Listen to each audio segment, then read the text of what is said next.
Olá pessoas, peço imensa desculpa por este começo abrupto, era só para vos avisar que o episódio já está gravado, porém o ficheiro de áudio ficou um bocadinho danificado entre o primeiro até o terceiro minuto, por isso são capazes de ouvir a minha voz tipo a Cyborg, eu juro que não sou um Transformer.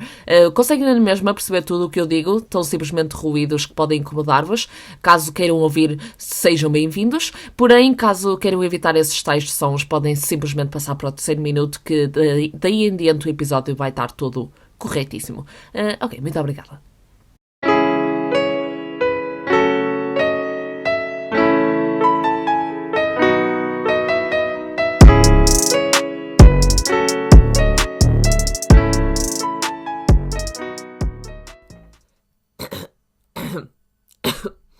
Ai, ainda não falei hoje e vou começar agora um podcast.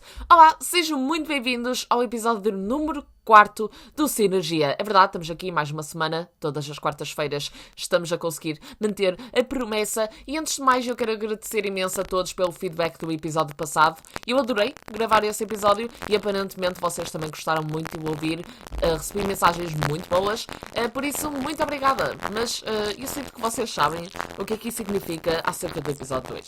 Se o episódio passado foi bom, o 2 vai ser uma bosta. Já sabem, quando eu faço uma coisa em condições é por puro acidente. E eu não cometo o mesmo erro duas vezes. Por isso, é verdade, o 2 provavelmente vai ser uma bostinha.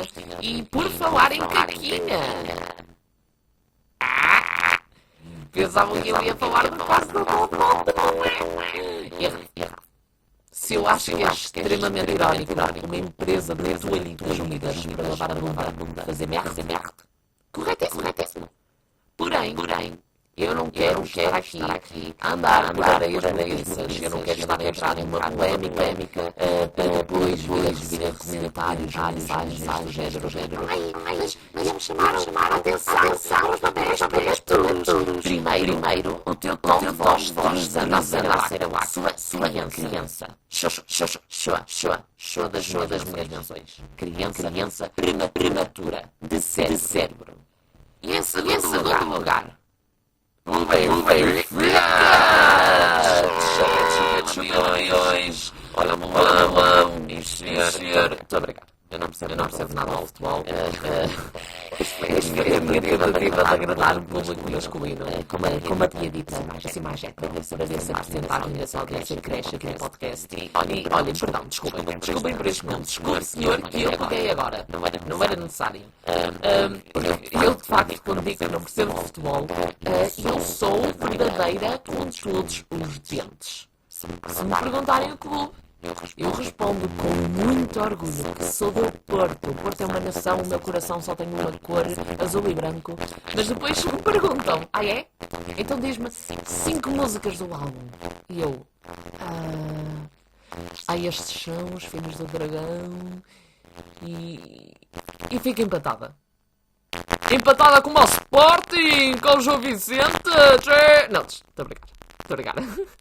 Vamos parar de falar de futebol. Retomando então à conversa dos bebés que saíram do forno antes do tempo.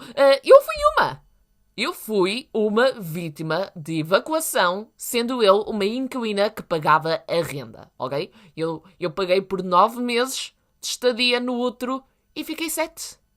E sabem que mais? Eu não tive reembolso, não tive reuniões de apoio à vítima, os jornais não quiseram ouvir a minha história, nada. Qual foi a necessidade do mundo de me pôr aqui no meio dos mortais com tanta pressa? É que o mundo queria que eu fosse peixes a toda a força. E está bem, eu aceito. Ser peixes é fixe.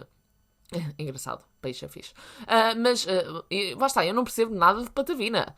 Mas eu sou fixe, gosto de mim. Que statement tão... que eu nunca faria num dia normal. Eu gosto de mim, isso é pura mentira. Mas considero peixes fixe e chega-me. E por acaso é interessante pensar que os bebés prematuros nasceram com o signo errado. Não é? Tipo, Deus, quando viu a minha cabeça a ser expelida, a ser puxada do umbigo, ele pensou... não em fevereiro. Não estás programada para isso? E agora toda eu sou diferente do que era suposto ser, aparentemente. Se eu tivesse nascido em abril, tchê, que chata, rabugenta. Porém, nasci em fevereiro. Toda eu já com o meu rico ADNinho formado. E uma personalidade completamente diferente da que me estava destinada. Foi-me dada, simplesmente, porque a minha mãe cedeu a uma cesariana. Faz-nos pensar sobre a veracidade da astrologia, não é? Mas pronto, eu adoro uma boa ciência cientificamente não provada. E por falar em tal, há amigos meus, daqui de Inglaterra, obviamente, que mais rapidamente acreditam em astrologia do que na existência do coronavírus. Tipo, genuinamente, conheço mais pessoas neste país que mais facilmente acreditam no horóscopo da semana do que no bicho-papão do corona. E sabem quando diziam muito no início da quarentena, e ainda continuam a dizer, é que o Covid veio a mostrar as verdadeiras cores de uma pessoa. E é verdade. Eu descobri que a cor de muita gente é cor de burro quando foge. É tipo, mais que burro, mula. Mula, porque vocês são burros, deficientes, 100% inférteis. Vocês são um erro da natureza. Porque uma mula, eu gosto muito de mulas, mas são, de facto, um erro da natureza. E depois, vocês aí em Portugal, se calhar, questionam-se do porquê de Inglaterra ser o pior país da Europa neste tema. E eu agora vou dizer-vos um bocadinho de realidade daqui. Eu vou destruir os sonhos e a inocência de algum de vocês, mas eu tenho um segredinho para vos contar, ok? A Inglaterra não é o que vocês veem nos filmes, onde príncipes e princesas caminham por relevados incrivelmente verdes e recheados que eles não é. Inglaterra, ou Londres mais precisamente, porque é onde eu habito, é o maior scam da humanidade, ok? A Inglaterra, ou Londres, é tipo um pântano em crack. Um pântano podre em que todas as plantas são, sei lá, carnívoras. É cada um por si.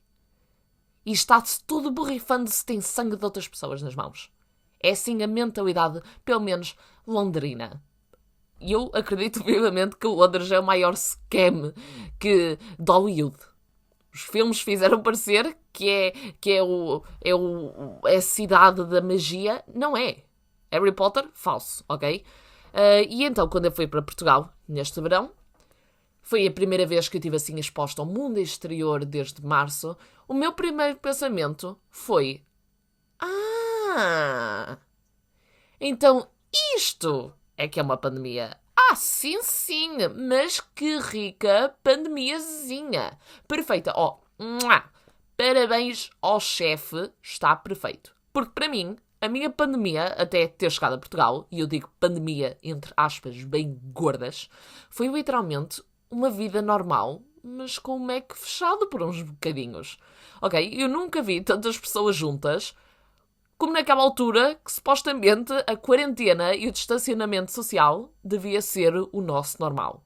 Porque antes da quarentena, a vida das pessoas de cá, de Inglaterra, é muito de casa-trabalho, trabalho-casa. Sempre. Sem mais paragens. Não existe bem aquele conceito português de ir à esplanada com os amigos, de dar um passeio ao domingo com a família pela marginal. Não existe. É casa-trabalho, trabalho-casa. E então, quando o trabalho fecha, é festa da Roma! Saem para a rua para abanar o capacete, arrebitar a passaroca, não é? Os ingleses viveram um pouco de vida fora do escritório uma vez na vida. E quando esta pandemia foi anunciada, as pessoas saíram do trabalho, olharam para o céu e estavam tipo: o que é aquela bola amarela no céu? Tipo, a pele deles queimou e caiu de podre. O corpo deles foi introduzida a vitamina D pela primeira vez na vida. E essa vitamina tornou-se uma droga para esta população. E eles foram de 4, tipo cães, a correr para o exterior. E convidaram todos os amigos e familiares para se juntarem a eles nestas vivências. E então, quando eu ligava à televisão E eu aqui em casa, na minha quarentena, ligava à televisão portuguesa, porque eu mantenho-me fiel às minhas origens, e eu estava a ver os diretos da SIC Notícias sobre Portugal. Portugal estava cinzento, chuvoso, vazio, bolas de feno a rolar pelas avenidas. E 12 casos positivos. Sem querer menosprezar 12 casos, mas de facto, em comparação, é caquinha. Porque depois eu olhava pela janela da sala, daqui da minha casa em Londres, e eu só via um belo e solarengo país, com um acampamento hippie lá ao fundo no parque, e que os hippies brindavam com champanhe pelos 50 mil casos diários. Nada a ver, estão a ver? Nada a ver. Aqui as pessoas nem usam máscara. Não usam. Simplesmente não usam. E podem. É legal não usar máscara. Ok? A lei defende e protege estas pessoas. E eu acho tão engraçado como essas mesmas pessoas que estão sempre a dizer oh my God, I just want this to be over, you know? It's like, oh my God, it's just so much, like, it's getting annoying now. Os mesmos que dizem isto são os mesmos que se recusam a usar a porcaria do pano na boca, ok? Qual é o sentido? Oh my God, I just want to have a baby, you know? Have you tried sex? What do you mean? Oh my God, you're so rude. Get over me. Oh my God, get out. Get out. I want to speak with the manager.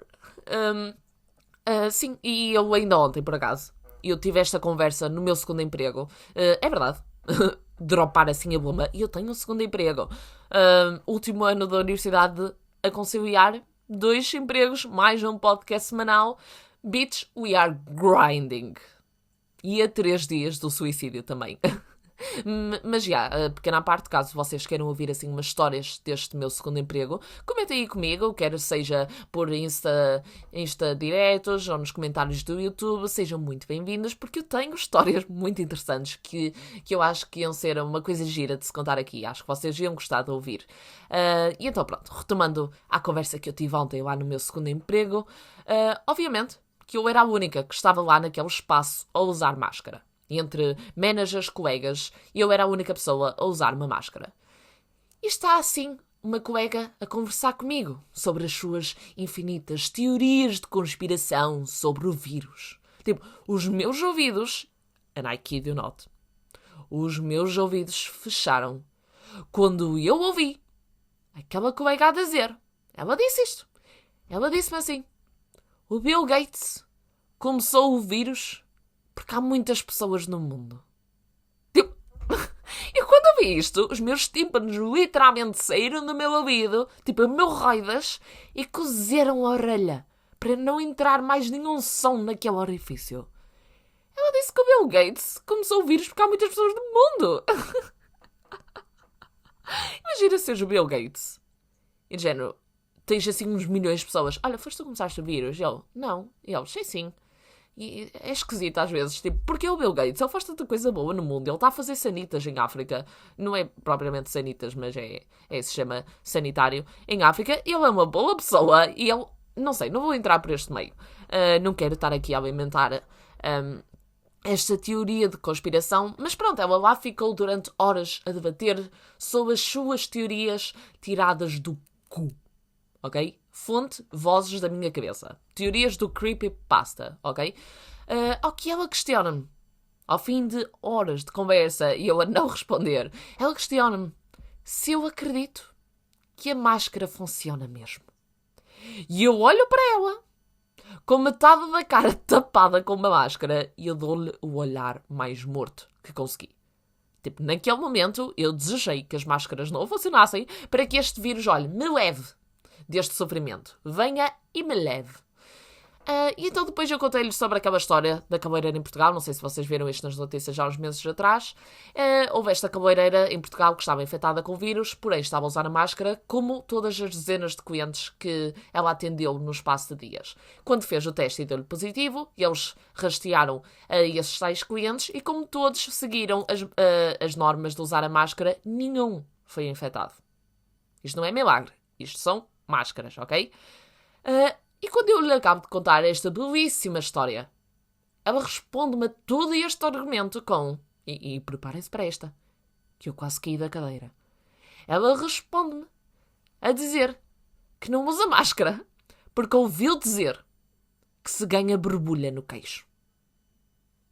Excuse me. Primeiro, ouviste dizer... Não, Manita, é verdade, não é boato, é totalmente verdade. Porém, eu prefiro uma consulta de dermatologia a estar ligada a um ventilador numa sala de esfregonas do hospital porque as urgências estão cheias de convidados. Digam-me se isto não é o cúmulo da futilidade. Arriscares a tua vida e a dos outros para salvares o teu queixo de acne. Como é que é possível? C'est pas possível. O que é que os familiares dela iam sequer escrever na campa quando ela morresse de Covid? Descanse em paz. Isto foi definitivamente um ponto negro nas nossas vidas. E depois só se vê os braços dela a desenterrarem-se do subsolo, tipo... Não quero pontos negros! Uma zombie maluca que se alimenta de pus de borbulhas. É verdade, é um horror de gente que eu tenho de lidar no meu cotidiano. E por falar em horrores de gente, por falar em abortos que ficaram por fazer... Que horror. É este o ódio que eu estou com esta situação. Eu vou-vos contar agora a história em que eu lutei com 2 clientes. Pela primeira vez, eu tive uma luta física no McDonald's. E isto foi uma história que eu dei um pequeno tease nos meus Insta Stories. Por isso já sabem, sigam Inês Rebelo P no Instagram para pequenos spoilers que apimentam assim o suspense do podcast. Mas vou então contar-vos como é que foi essa tal história.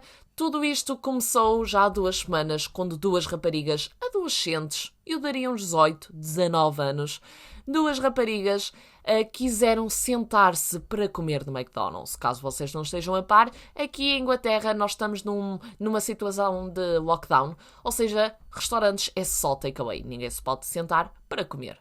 Então, quando eu fui abordá-las e disse, desculpem, vão ter de se levantar e sair porque é só takeaway, elas começaram, tipo, meio a gozar comigo, meio a ignorar o que eu estava a dizer, blá, blá, blá, e já estava lá o manager, a polícia foi chamada, antes da polícia chegar, elas fugiram.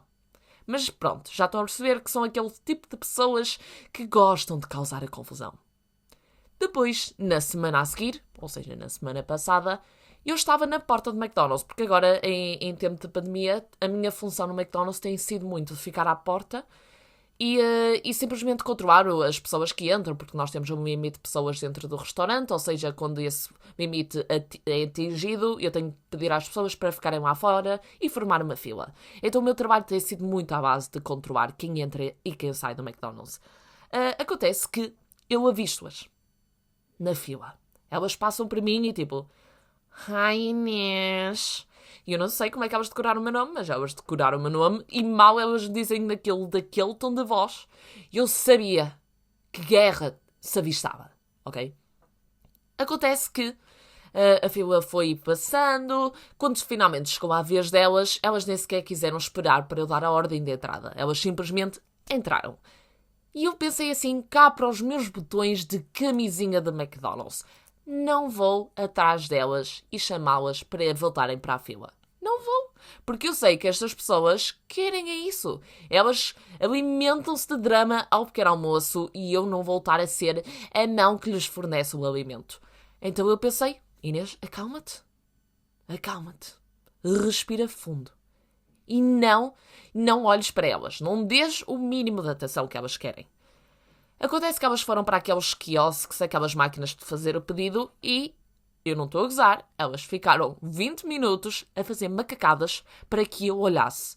E fosse lá, tipo, chamar a atenção ou apelar para o bom senso. Elas queriam que eu tivesse uma reação e, mais uma vez, eu mantive-me pávida e serena na porta, a observar aquelas macacadas com a minha visão periférica, mas sem qualquer tipo de reação. Chegou a um ponto que a situação escalou tanto que elas já estavam tão desesperadas por um bocadinho de olhar, por um bocadinho de discussão, que nós temos umas fitas no McDonald's que é para separar as zonas que os clientes podem ir e que não podem. Elas começaram a arrancar as fitas. Tipo, acabaram de correr a maratona e estão aí contra as fitas de género. Uhul! Fiquem em primeiro lugar. Estavam a destruir, basicamente, o restaurante. E eu, mais uma vez, com as minhas técnicas de autocontrole que eu estou a ir buscar dos confins do meu sistema. Porque eu sou uma pessoa muito nervosa. Muito nervosa. Mas eu queria ser a superior naquela situação, ok? Eu estava-me a sentir um bocadinho a rainha de Inglaterra com tanta elegância que eu estava para lidar com esta confusão, vá. Mais uma vez, deixei-as destruir o McDonald's, porque eu pensei assim, quando elas forem embora, eu vou ter com os meus managers, aviso o que é que se passou e eles que tratem disto. Eu não sou paga para proteger, não sou paga para ser segurança de um restaurante. Então elas lá fazem isso e quando finalmente estão a ir embora, ao fim de 30 minutos por um cheeseburger, elas estão a passar pela porta e existe... Ok, vou-vos agora dar um pequeno contexto. São duas raparigas. Só que há claramente a superior deste par. A outra é simplesmente uma tristezinha, a caduinha desta relação, que sem personalidade, sabem? Quando a outra diz género, eu vou comer aqui porque eu quero, não quero ir lá para fora. A outra está tipo, ela quer comer aqui, por isso nós ficamos aqui, a não ser que seja muito, muito mal, mas sim, mas ela quer, por isso nós ficamos. Estão a perceber? Aquelas, coitada, é uma rapariga sem personalidade e eu não a culpo. Dá-me pena essa, porque uma pessoa aos 18, 19 anos é o quê? É um manto de retalhos de influências, não é bem ninguém. Então, pronto.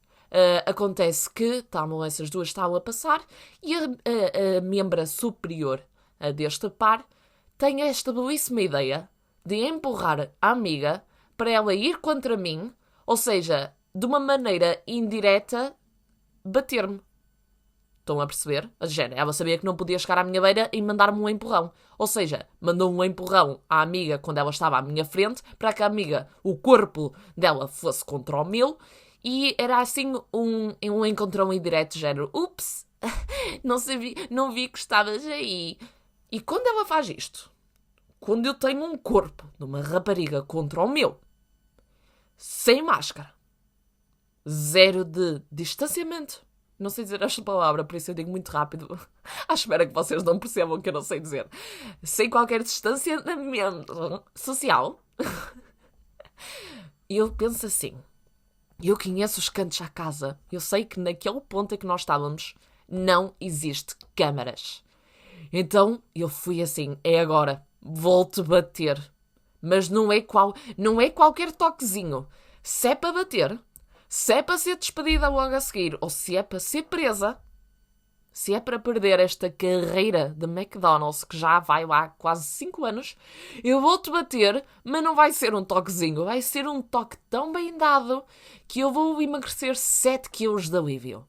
Tu, neste momento, estás a ser a vítima de 4 ou 5 anos de clientes estúpidos. Então o que é que eu faço? Eu mando-lhe uma canoada que Nossa Senhora de Fátima, ela virou pirata na hora. Perna de pau. Eu gosto de deixar a minha marca nas pessoas e eu deixei um hematoma naquela pernoca. E ela ficou a bancar.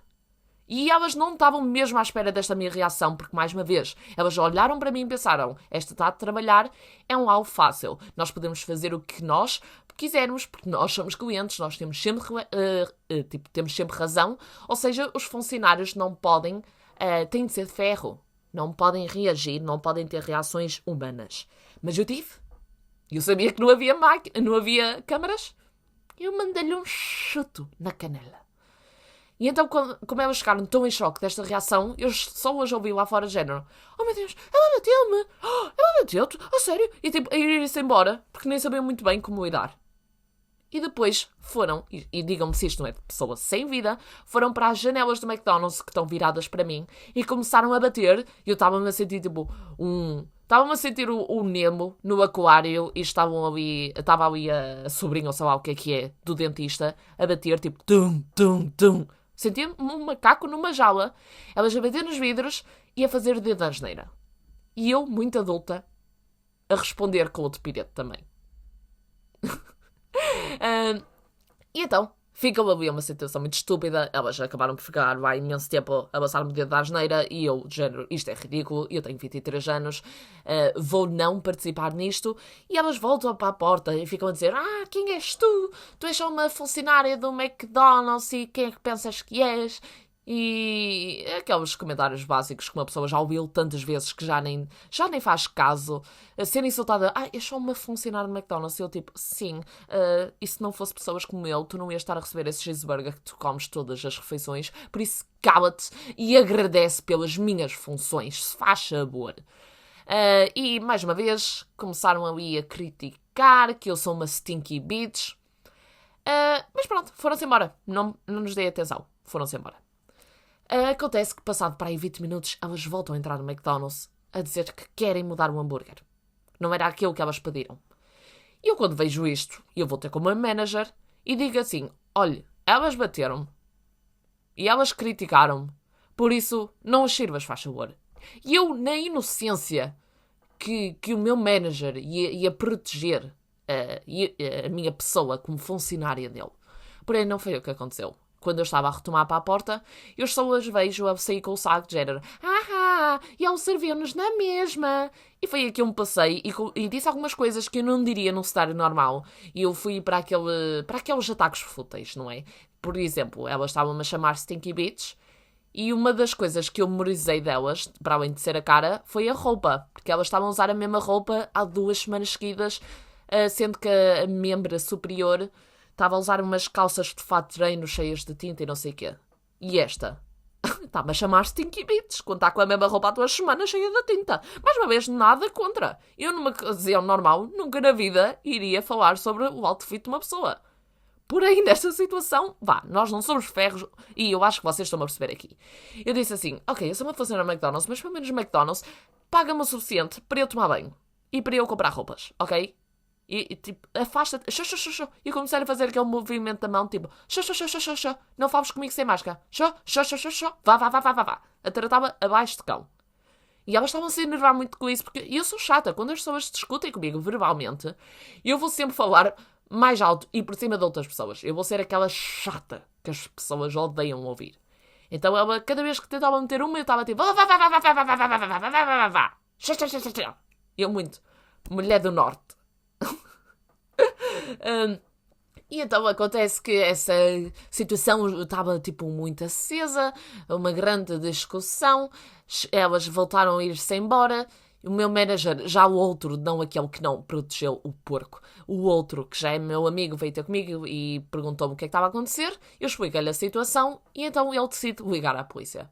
E enquanto ele está em chamada com a polícia, elas estão a bater pela janela, a fazer dedos no meio e o meu manager a explicar o que é que está a acontecer. E foi aí que elas vão outra vez à porta e têm um copo de Coca-Cola e atiram contra mim e fogem como galinhas decapitadas.